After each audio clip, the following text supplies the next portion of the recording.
বারুইপুরের ধর্ষণ খুনের ঘটনায় জড়িত সন্দেহে বৃদ্ধ বাবা মায়ের সামনেই পিটিয়ে খুন বারুইপুরের অটো চালক ইন্দ্রজিৎ মণ্ডল জানিয়ে শোরগোল পড়ে যায় রাজ্য রাজনীতিতে। মুখ্যমন্ত্রী স্পষ্ট জানিয়ে দিয়েছেন, গণপিটুনিতে মৃত ইন্দ্রজিৎ মণ্ডল নির্দোষ। সেই ইন্দ্রজিৎ মণ্ডলের মা বাবার সাথে কথা বলল কেটিভি বাংলার প্রতিনিধি। এখন তারা কি চাইছেন শুনুন। বন্ধুর জন্মদিনের উপহার কিনতে গিয়ে আর বাড়ি ফিরল না নাবালিকা। আরজি করের পর বারুইপুর হত্যাকাণ্ড নাড়িয়ে দিয়েছে গোটা রাজ্যের মানুষকে। পথ অবরোধ, রেল লাইন অবরোধ, পুলিশকে মারধরের মতো ঘটনা ঘটে। নাবালিকার দেহ রাস্তায় ফেলে রেখে চলে বিক্ষোভ। ধর্ষণ খুনের ঘটনায় জড়িত সন্দেহে পিটিয়ে মেরে ফেলা হয় ইন্দ্রজিৎ মণ্ডলকে। যদিও মুখ্যমন্ত্রী জানিয়েছেন আদতে নির্দোষ ইন্দ্রজিৎ মণ্ডল। মব লিঞ্চিং করে যাকে পিটিয়ে মারা হয়েছে ইন্দ্রজিৎ মণ্ডল, উনিও ইনোসেন্ট। তার পরিবারের সঙ্গে আমি মিট করেছি, তিনিও জাস্টিস পাবেন।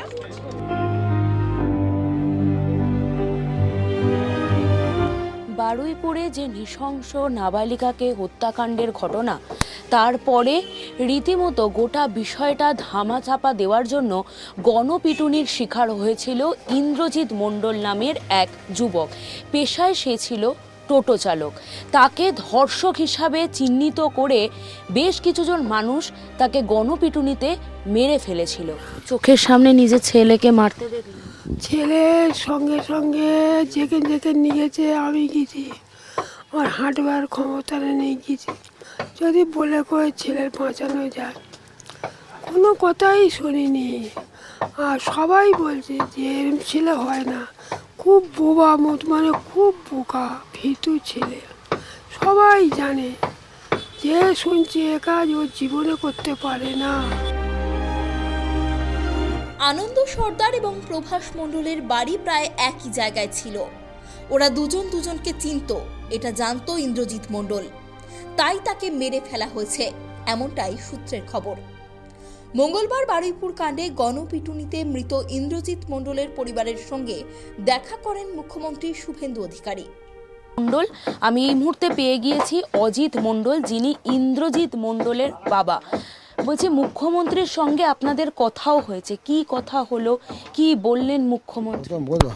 আমরা গিয়েছিলাম, যাওয়ার পরে আমাদের এই যা যা ঘটনা হয়েছে, এই মারার ঘটনা বা ভাঙচুরের ব্যাপারে ছিলাম, মুখ্যমন্ত্রীকে বললাম, বলার পরে বললে বেশি কিছু তোমাদের বলতে হবে না, যা বলেছে সব শুনেছি, আমরা 1 সপ্তাহের ভেতরে অ্যাকশান নেবো, আমরা গিয়ে তোমাদের যা কিছু করণীয় করে দেবো, কোনো চিন্তা কিছু। আপনি কি মনে করেন আপনার ছেলে এই ঘটনায় যুক্ত থাকতে পারে? না না না না না, এ কখনোই হতে পারে না। টেকনে ভাঙচুর ঠেলে টেনে বার করে এনে বাড়ি থেকে টেনে বাড়িতে টেনে ওই তখন গেটে তুলে টেনে এনে মারতে মারতে তো নিয়ে গেল, নিয়ে গিয়ে ওদিক কেউ আমরা যে যার মতন তো নার্ভাস হয়ে পড়েছি, এও করেছে এও পড়েছে। শেষে লাস্টে শুনতে পাচ্ছি যে এরকমভাবে মার্ডার হয়ে এই মির্জাপুর বাড়ি। এখান থেকে যে দৃশ্যটা ওই দেখে আমাদের হয়ে গেছে, এবার আমি আর আমার ছেলে আমার আসবে না। যে যদি আমার ছেলে যদি অন্যায় করে অনেক কিছু করে থাকে, ক্ষয়ক্ষতি করে থাকে, সে মরবে, খুব ভালোই হবে, তাতে সাপোর্ট আছে। কারণ অন্যায় কেউ প্রতিদিন বাবা হলেও তাকে ছেড়ে দেবো না। শার্ট প্যান্ট, ব্যবহার করা জিনিসপত্র সবকিছুই গুছিয়ে রাখা ঘরের কোণে। নেই শুধু ইন্দ্রজিৎ। অপরিসর ঘর, লাগোয়া মুদির দোকান। বৃদ্ধ বাবা মাকে ভরসা দিতেন ইন্দ্রজিৎই। মুহূর্তে থেমে যায় পরিবারের একমাত্র রোজগেরে সদস্যের জীবন। ছেলেকে হারিয়ে তাই বিচারের আশায় মা।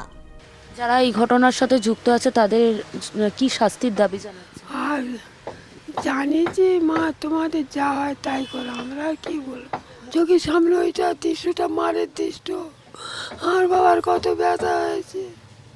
আমার বাবা আমার কাছে এলে আমি একটু গায়ে মাথা হাত মুলে দিই।